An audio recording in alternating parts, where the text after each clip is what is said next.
Ladies and gentlemen, and welcome back to another episode of Middle-earth: Shadow of War. If you have missed any previous episodes, you can click that card in the top right of the screen, and it will take you to a playlist where you can get caught back up on the series. Today, we are in Gorgoroth, in the heart of the Land of Shadow. And we are hopefully going to be completing, for the final episode, our collection spree with all the Gondorian artifacts in Gorgoroth. We have gotten all the Shelob memories. Are industrious indeed. Yes, making bricks to build great structures, or perhaps to bash their fellows' heads in. Thank you, guys. But anyway, we've completed all the Shelob memories. We've collected all the Ethildian doors, and now we are going to collect all of the Gondorian artifacts today. There's still the matter of the memories, but that's not really collectibles. This statement of stewardship reads like a mundane description of lawmaking, but it is one of our most treasured documents. Gondor is a realm of law, not of kingly pronouncements. Since the disappearance of Eärnur, our last king, Gondor has thrived under the guidance of ruling stewards, each a lord of Minas Tirith. The steward's office is hereditary, and its decrees are law, unless a king someday returns to Gondor's vacant throne.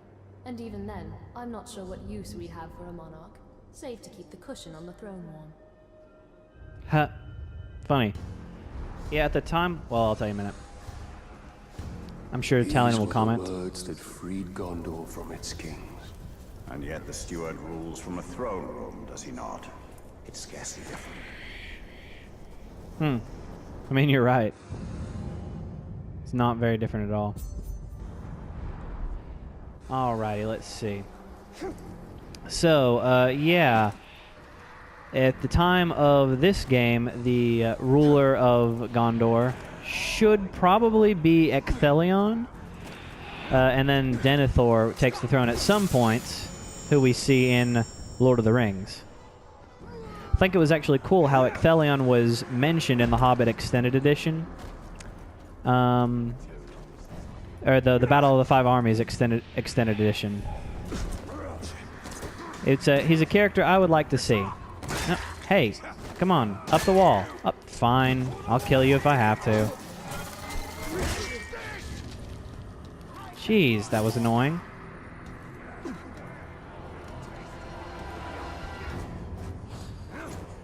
And why is there just a pit of lava right here in the middle of the fortress?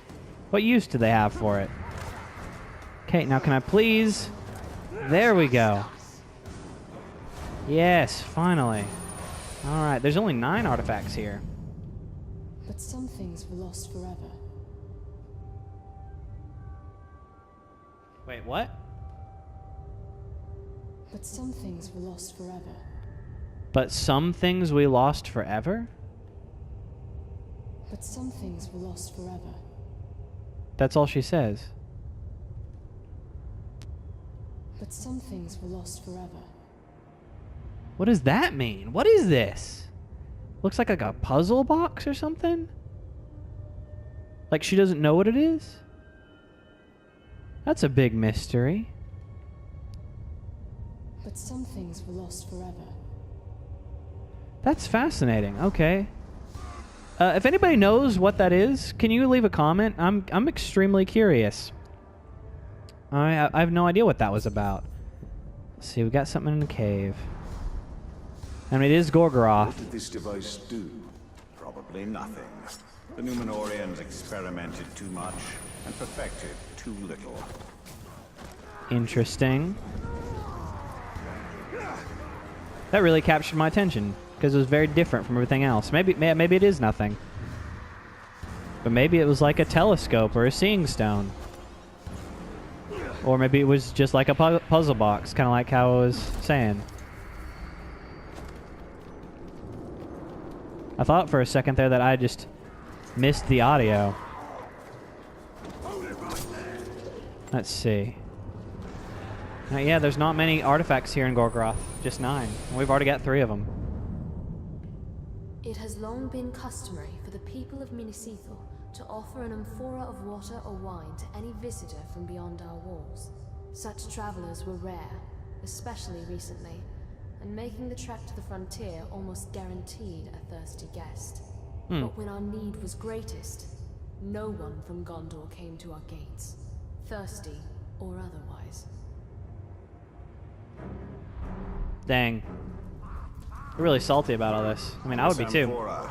It is older than it appears. Just as well we reclaimed it then.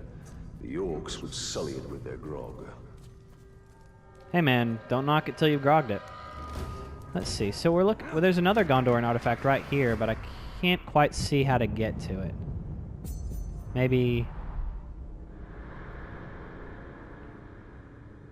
Huh. Oh, it's down. Not up. Is there a pit? There is a pit. Back to the Balrog pit we go. Cool, cool.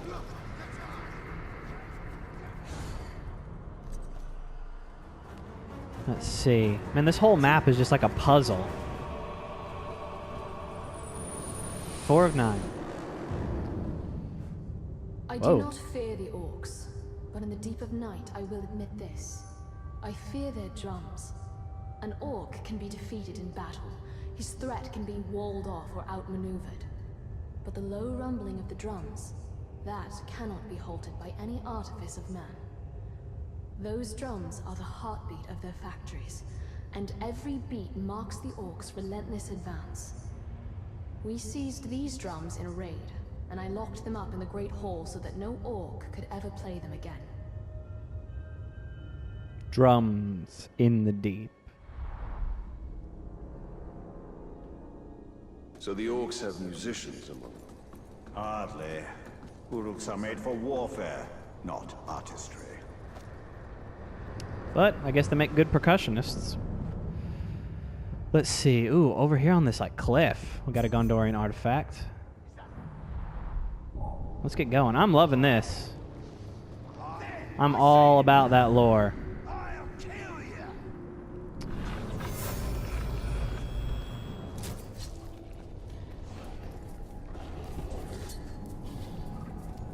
Alrighty, here we go on this edifice of rock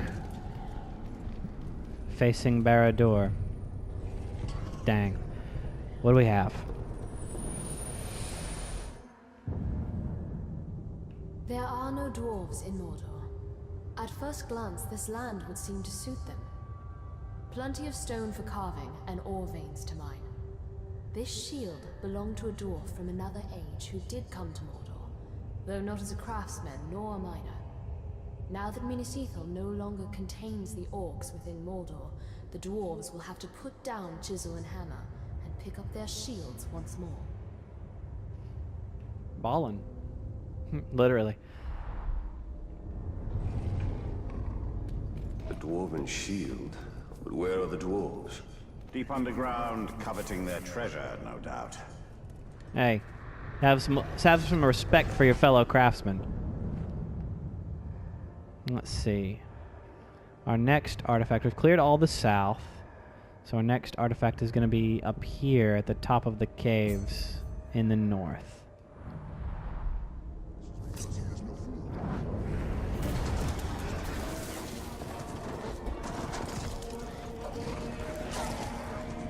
Alrighty, here we go once again, deep into the caves. Let's see.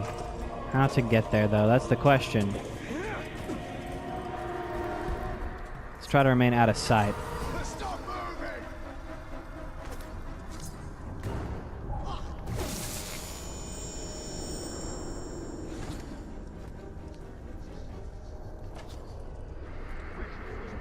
Let's see.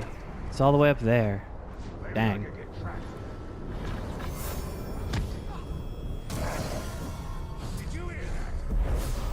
You heard nothing.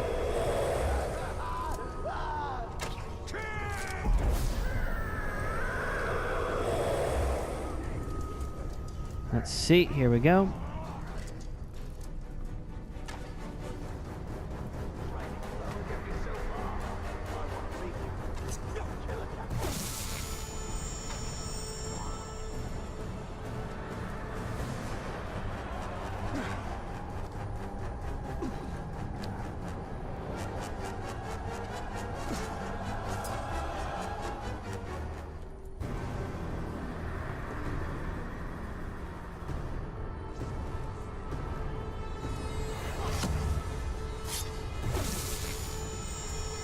Here we are. The top of this overlook. Gorgoroth's got some deep caves. We're technically in Mount Doom, I think, right now. We know little of the Haradrim, mostly folk tales told around the campfire.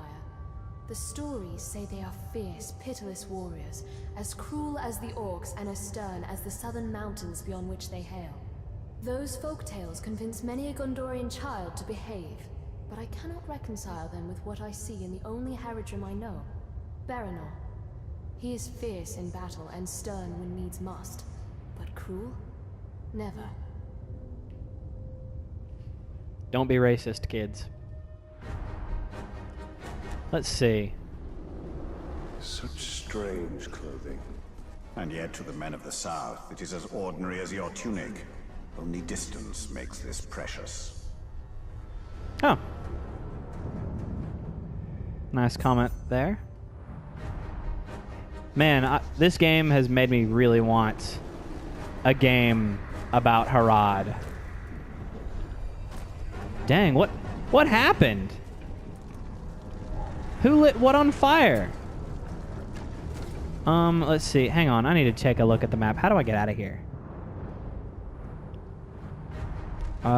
This way? Yeah. This is a way. Yeah, here we go. Yeah, but no, I definitely want to play a game now about the Haradrim, or some game that takes place in Harad. Such a cool concept. It's a part of Middle-earth we've never seen before. We've only seen some warriors from Harad who fought with Sauron in Return of the King and Two Towers. But, I mean, we don't know anything about any of the people from there besides those few warriors.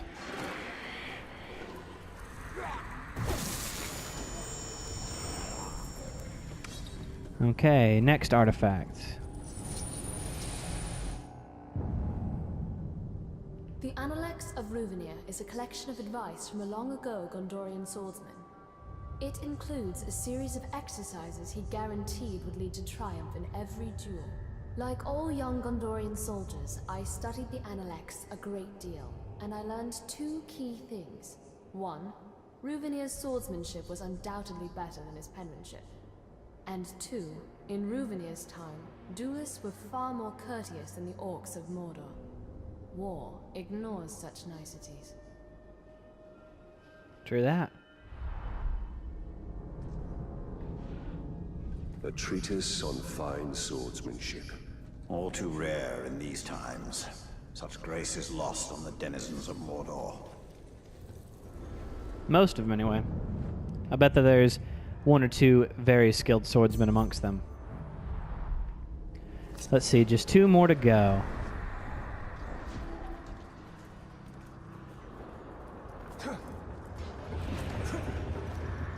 Let's see, but after this game, I don't really know if they're going to continue Talion's story. I've kind of heard that this is obviously the end of Talion and Celebrimbor's plight. Oh, smokestack. One way or another. But after this, I would love to see the same thing applied to like Mirkwood or Harad or Rohan. It could be really fun to explore those locations in the same system and gameplay. Minas Ithil held many treasures far grander than this necklace, though none more precious to me.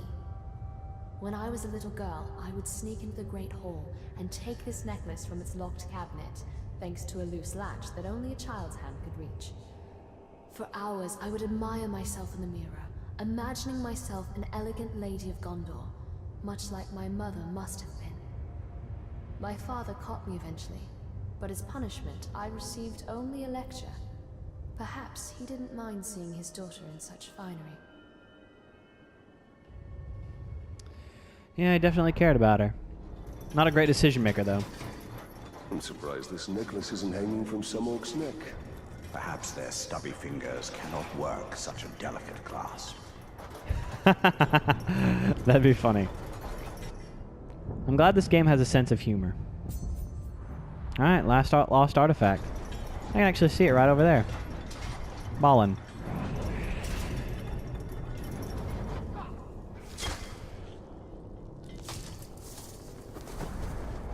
Let's see, we don't want to go down in the caves.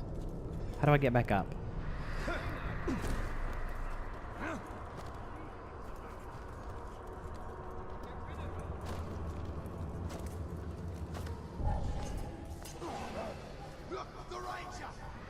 Don't mind me, folks.